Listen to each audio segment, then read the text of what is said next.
save pagirti, kad gerai Šaunuolis, padarė. Šaunuolis. Ką reikia daryti?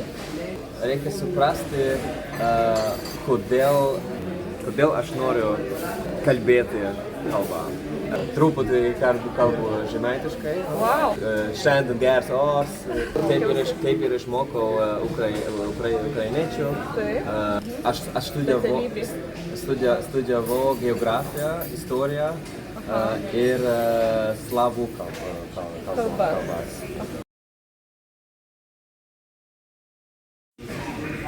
Sveikas, Feliksai. Iš kur tu esi? Labas. Aš esu iš Vokietijos. Bet tu kalbi ne vokiškai, tu kalbi lietuviškai. Dabar nekalbu vokiškai, taip. Dabar aš kalbu lietuviškai. Ar sunku kalbėti lietuviškai? Kartais taip, bet taip, lietuvių kalba nelabai lengva kalba, tai aš galiu sakyti taip. O kada tu išmokai lietuviškai?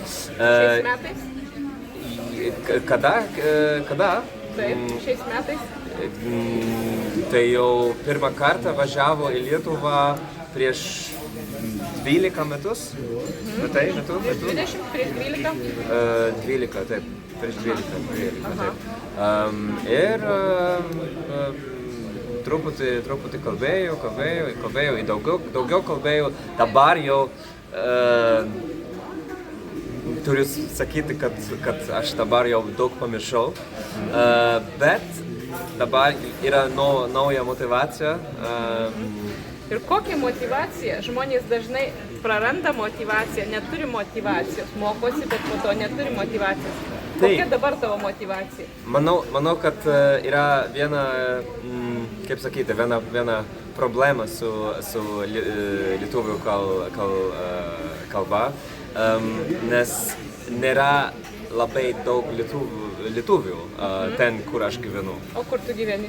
Aš gyvenu Mainze, Vokietijoje. Ir žinoma, kada ieškai, visada galima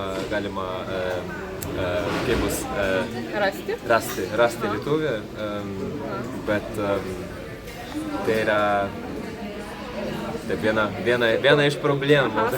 Dabar mes esame Čekijoje, Brno, bet aš žinau, kad tu atvažiavai ne iš Mainzo. Kur tu atvažiavai? Taip, aš atvažiavau iš Berlyno, nes buvau konferencijoje Berlyno ir Frankfurte, ten netoli nuo Berlyno, ir aš atvažiavau dviračiu. Dviračiu? Kiek kilometrų? 500 kilometrų? 500 kilometrų. O! 5 dienų. 5 dienas. Supratau. Bet tu dabar taip pat keliavai po Afriką, taip?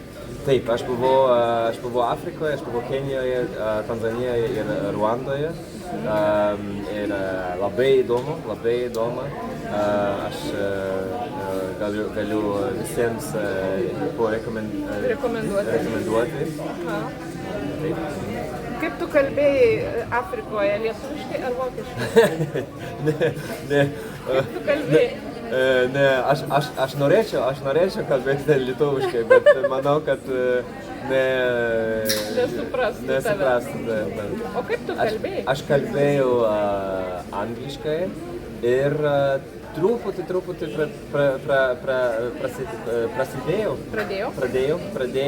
pradėjau išmokti swahili.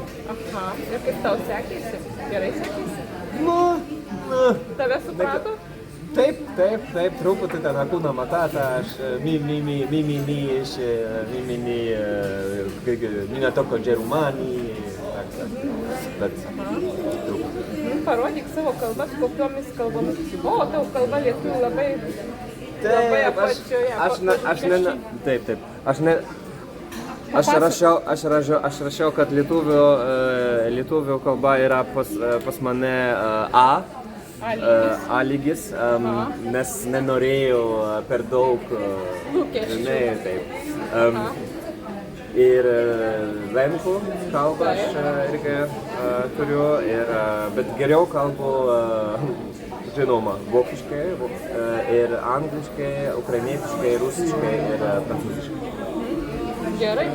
Lietuvių kalbą tu išmokai, kai buvai Lietuvoje, tu studijavai universitete, taip? Erasmus mainai. Taip, aš vieną semestrą studijavau Klaipėdoje, labai Patiko Klaipėda? Labai patiko ir labai gražus miestas.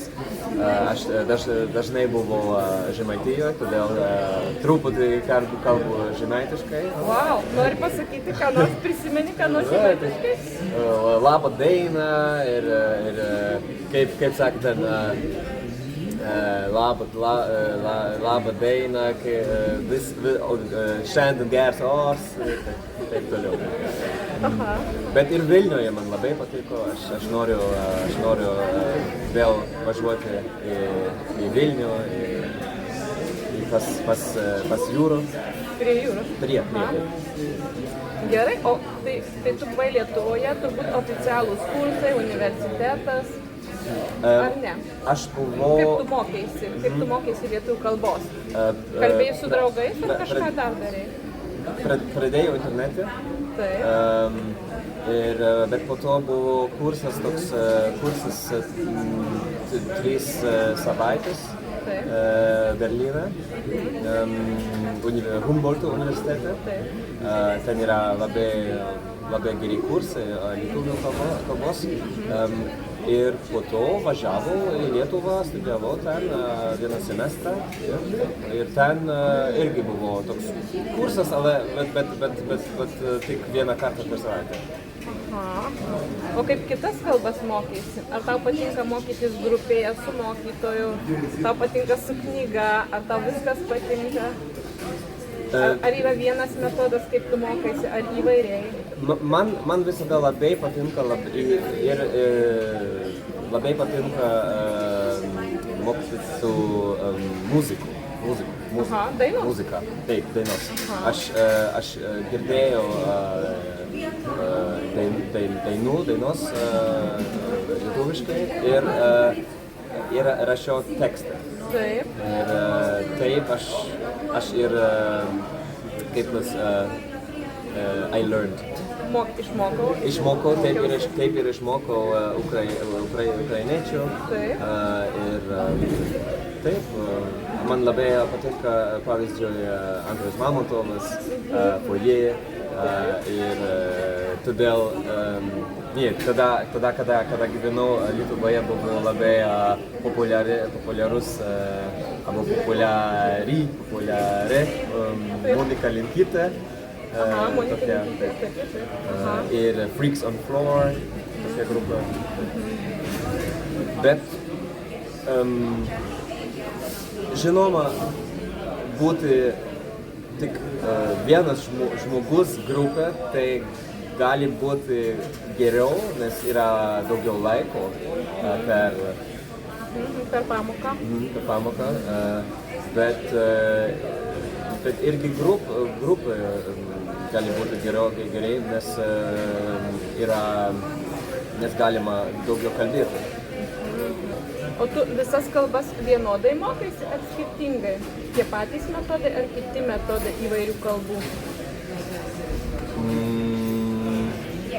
Tavo gyvenime. Prancūzų. Kaip tu prancūzų išmokai? Prancūzų buvo mano pirma... Mokykloje? Taip, mokykloje. Mano pirma kalba. Ir mokykloje, bet labai intensyviai. Taip, intensyviai. O lenkų? Kaip atsirado lenkų tavo patelė? Lenkų aš buvau kursą universitete, Vokietijoje. Nes aš dažnai važiavau ne į Lenkiją, bet per Lenkiją, kada važiavau į Lietuvą ir į Ukrainą. Aha, supratau. Gyvenau 2 metus Kijeve. Taip, ir ką veikiai Kijeve? Aš dirbiau. Taip. Vokiško kultūros centras. Vokiečių kultūros centre. O kokia tavo profesija? Ką tu studijavai? Aš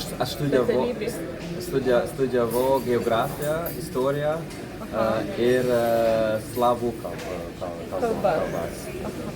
Ką tu galėtum pasakyti žmonėms, kad jie neprarastų motyvacijos mokytis? Pradeda, nebaigia ir nekalba.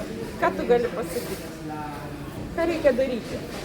Reikia suprasti, kodėl aš noriu kalbėti kalbą. Ir tai yra ar noriu dirbti ir man reikia kalbą darbui, arba tik Savo malonumui? Taip. Ir manau, kad irgi reikia, nežinau, kaip tai sakyti lietuviškai dabar. Vokiškai tinka. Vokiškai ar angliškai geriau? Vokiškai. Immer kleine Schritte. Daryti mažus žingsnius. Kleine Schritte. Und auch selber sagen, gut gemacht. Ir save pagirti, kad gerai Šaunuolis. Šaunuolis. Tai išmok 5 naujų žodžių. Labai gerai. Čia buvo Feliksas iš Vokietijos. Tikiuosi, kad jūs save pagirsite, kad esate šaunuoliai, mokotės ir kad nesustosite anksčiau, negu išmoksite lietuvių arba nelietuvių kalbą. Ačiū.